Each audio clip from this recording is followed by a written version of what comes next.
KBC में करोड़पति पति। सूरज के जीवन का एक ही फंडा था कि मेहनत तो गधा भी करता है, घर बैठे जो कमाए समझदार वही होता है। इसीलिए उसने कभी नौकरी ही नहीं ढूंढी।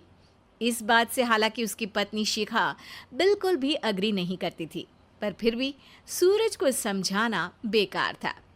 टीवी में कैसे बनोगे करोड़पति का ऐड देखकर उसे लगा कि बस अब तो घर बैठे ही वो करोड़पति बन सकता है, और उसके पीछे उसने अपने सारे सोर्सेस एक्टिव कर दिए।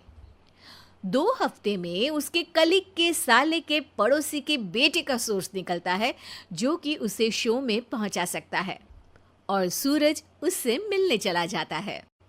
अच्छा, तो हमें मुकेश जी बता रहे थे कि आप हमें शो में पहुंचा सकते हैं। हाँ, उसमें कोई तकलीफ नहीं है।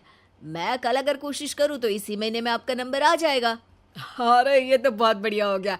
अच्छा, वो सिलेबस और क्वेश्चन पेपर का कोई जुगाड़ है क्या? हैं?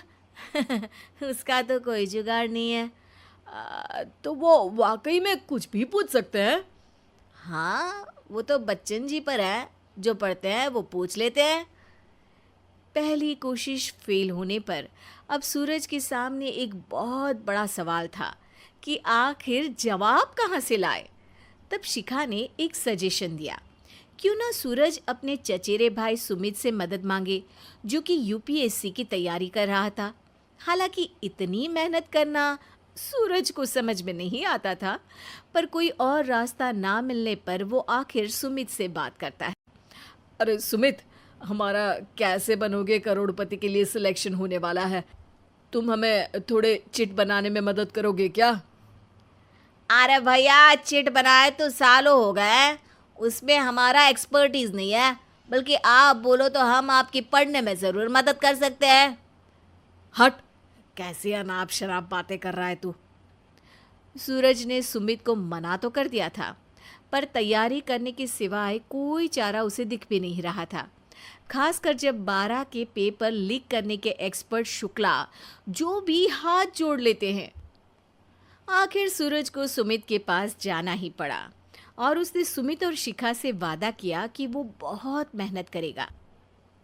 1 महीने की तैयारी के बाद फाइनल हुआ कि शो से 1 हफ्ते पहले एक ट्रायल खेला जाएगा, जहां पर सारे रिश्तेदार ऑडियंस की जगह पर होंगे और शिखा सवाल पूछेगी। दूर दराज से भी रिश्तेदार आकर हाजिर हो गए देखने कि आखिर कैसे बनेगा सुमित करोड़पति। सब कुछ सेट था, और इतने में सूरज आकर अपना स्पीच देता है। ये 1 महीना मेरे लिए आसान नहीं था, पर अपने भाई सुमित और अपनी पत्नी शिखा की मदद से मैं इतनी दूर पहुंच पाया हूँ। मेरे मम्मी पापा के आशीर्वाद ने भी बहुत साथ दिया है मेरा। मैं उम्मीद करता हूँ कि आज के शो में आप लोगों को बहुत मज़ा आएगा। साक्षी पहला सवाल पूछती है और पूरे कमरे में सन्नाटा छा जाता है। इंडिया में कितने स्टेट्स हैं? 3, सॉलिड, लिक्विड और गैस। अरे रुकिए, तो ऑप्शंस तो देने दीजिए। इतने में 5वीं कक्षा का चिंटू बोल उठता है। अरे क्या मामा, आप तो पहले सवाल पर ही आउट हो गए। अरे बेटा, पहला सवाल तो ट्रायल होता है ना। अरे तुम अब देखना। देखने जैसी बात तो थी ही। सूरज को इतना शांत किसी ने नहीं देखा था। कभी कभी तो लगता था मानो सूरज आंख खोलकर ही सो गया हो। मामा जल्दी करो प्लीज, कल सुबह पनवेल भी तो निकलना है। अरे हट, कंसंट्रेट करने दे मुझे। 3 सवाल में 3 लाइफलाइन खत्म हो चुकी थी, और अब चौथे सवाल पर भी सूरज का मौन नहीं टूटा। पर सूरज अभी भी हार मानने को तैयार नहीं था। उधर हर कोई सूरज को छोड़ सुमित को देख रहे थे। आखिर सुमित ने ही तो पढ़ाया था सूरज को। गजब बेइज्जती है यार। अरे बेटा, तो बाप का, दादा का, भाई का, सबका नाम बुड़वाएगा। अरे 3 लाइफलाइन ले ली तो भी तेरा कुछ नहीं होना है। अरे कोई इतनी बात करता है क्या शो पर? अरे बेटा, शो पर तेरे जैसे भी तो नहीं आते ना।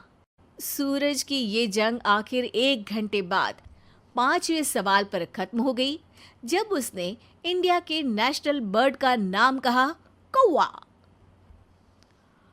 अरे बेटा, मजा तो बहुत आया, बस थोड़ा टाइम पर खत्म होता तो आनंद भी आ जाता।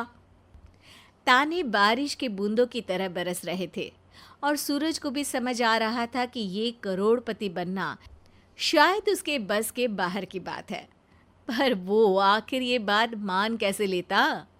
वो सख्त लौंडा जो ठहरा, उसने सोचा कि बेइज्जती तो हो ही चुकी है, पर अगर मैं हार नहीं मानूं तो शायद कुछ हो सकता है। शिखा, तुम देखना, असली शो में आग लगा दूंगा, आग, करोड़पति बनूंगा मैं। हाँ, सब्जियां खत्म हो गई है घर पे, ले आओ। पहले पति बन जाओ, फिर करोड़पति बनना। अरे गजब बेइज्जती है यार। बेटा, अभी तो घर पर ही हुई है, 1 हफ्ते में तो तुम देश के सामने करवा कर आओगे। वैसे जब टीवी पर जाओ ना, तो बस अपने मम्मी का ही नाम लेना, ठीक है? कोई पूछे तो बोलना कि पापा नहीं है मेरे। अरे पढ़ाई की, पेपर निकलवाए, इतने सारे लोगों को खाना खिलवाया, क्या फ़र्क पड़ा? इसीलिए मैं कहता हूँ कि मेहनत तो गधा भी करता है, घर बैठे जो कमाए वही सिकंदर।